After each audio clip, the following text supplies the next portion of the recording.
തമിഴ്നാട്ടിലെ ദിണ്ടിഗലിൽ വാഹനാപകടത്തിൽ 2 മലയാളികൾക്ക് ദാരുണാന്ത്യം. കോഴിക്കോട് സ്വദേശികളായ ശോഭ എന്നിവരാണ് മരിച്ചത്. 3 കുട്ടികൾ ഉൾപ്പെടെ 10 പേർക്ക് അപകടത്തിൽ പരിക്കേറ്റിട്ടുണ്ട്. മുഹമ്മദ് റഹീസ് വിവരങ്ങൾ നൽകും ചെന്നൈയിൽ നിന്ന്. റഹീസ്, എങ്ങനെയാണ് ഈ അപകടം ഉണ്ടായത്? ഈ പരിക്കേറ്റ കുട്ടികൾ ഉൾപ്പെടെ ഉള്ള മറ്റുള്ളവരുടെ ആരോഗ്യനില എങ്ങനെ? വിജയകുമാർ, ഈ മലയാളി കുടുംബം മധുര ക്ഷേത്രത്തിലേക്ക് പോയി വരികയായിരുന്നു. അപ്പോൾ പുതുപ്പടി ഫ്ലൈ ഓവറിൽ വെച്ചായിരുന്നു ഒരു അപകടം ഉണ്ടായത്. ഇവർ സഞ്ചരിച്ചിരുന്ന കാർ നിയന്ത്രണം വിട്ട് കോൺക്രീറ്റ് ബാരിയറിലേക്ക് ഇടിച്ചു കയറുകയായിരുന്നു. ഈ വാഹനത്തിന്റെ ദൃശ്യങ്ങൾ കാണുകയാണെങ്കിൽ അത് മനസ്സിലാകും. കാരണം വാഹനം പൂർണ്ണമായും തകർന്നിട്ടുണ്ട്.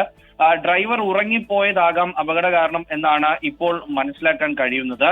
മിഥുൻ രാജ് എന്ന കോഴിക്കോട് സ്വദേശി മിഥുൻ രാജ് എന്ന യുവാവിന്റെ കുടുംബമാണ് ഈ വാഹനത്തിൽ സഞ്ചരിച്ചിരുന്നത്. 12 പേരാണ് ഈ കാറിൽ ഉണ്ടായിരുന്നത്.